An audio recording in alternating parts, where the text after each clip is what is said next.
एक दिन सुनीता स्कूल से घर लौट रही थी तो उसे घर से कुछ ही दूरी पर एक कपड़ा दिखता है जो देखने में बहुत ही सुंदर लगता है। तो सुनीता उस कपड़े के पास जाकर देखती है तो वो एक पोटली होती है।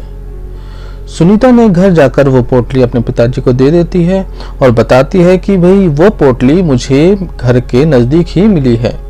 इतना कहकर सुनीता अपने कमरे में चली जाती है। सुनीता के पिता का नाम रामकिशन था और वह जमींदार के यहाँ नौकरी करता था। रामकिशन ने जब यह पोटली खोलकर देखी तो उसे बहुत आश्चर्य हुआ कि उस पोटली में सोने के सिक्के थे। सोने के सिक्के देखकर उसने सोचा कि शायद ये सोने के सिक्कों की जो थैली है वो जमींदार साहब की होगी। तो यह सोचकर वह जमींदार के घर चला जाता है पोटली को वापस देने के लिए। जमींदार के पास जाकर जमींदार से पूछता है, जमींदार साहब क्या आपकी कोई कीमती चीज खोई है? जमींदार ने कहा, कौन सी कीमती चीज बताओ। तभी रामकिशन ने बताया कि उसकी बेटी को यह पोटली मिली है और इसमें सोने के सिक्के भरे हुए हैं। जमींदार ने सोने के सिक्कों की बात सुन के ही उसके मन में लालच आ गया और उसने फौरन बोला, हाँ हाँ, ये सिक्के की थैली तो मेरी ही है, ये 2 दिन पहले मेरे से खो गई थी। अब अचानक जमींदार की इस बात को सुनकर रामकिशन को थोड़ा शंका हुई और रामकिशन ने कहा कि जमींदार साहब यह तो बताइए कि आपकी पोटली कहाँ खोई थी।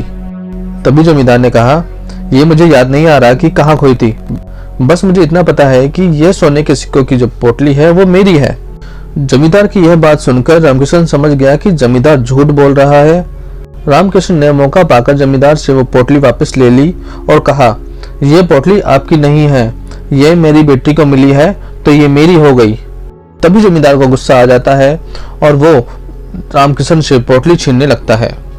रामकिशन कहता है कि इस पोटली का फैसला अब सरपंच जी करेंगे, वही बताएंगे कि इस पोटली का असली हकदार कौन है।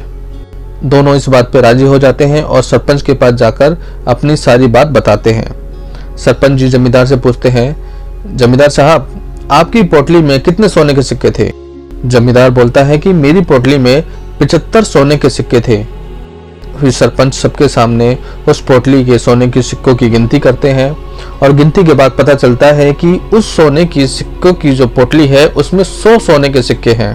तो ये बात जाहिर हो जाती है सबके सामने कि जमींदार झूठ बोल रहा है और ये सोने के सिक्के की जो पोटली है वो जमींदार की नहीं है। फिर सरपंच अपना फैसला सुनाते हैं और वो कहते हैं कि ये जो सोने की सिक्कों की पोटली है जमींदार साहब आपकी नहीं है, क्योंकि आपके सोने के सिक्कों की जो पोटली है उसमें 75 सोने के सिक्के थे और जबकि इस पोटली में 100 सोने के सिक्के हैं और ये सोने के सिक्के रामकिशन की बेटी को मिले हैं।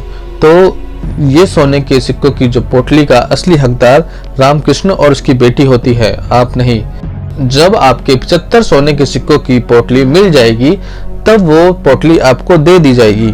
यह बात सुनकर रामकृष्ण बहुत खुश होता है और खुशी खुशी अपने घर जाकर अपनी बेटी को सारी बात बता देता है और पोटली भी उसको दे देता है। इस कहानी से हमें यह सीख मिलती है कि लालची इंसान का कभी भला नहीं हो सकता, इसलिए लालच बुरी बला है, लालच नहीं करना चाहिए।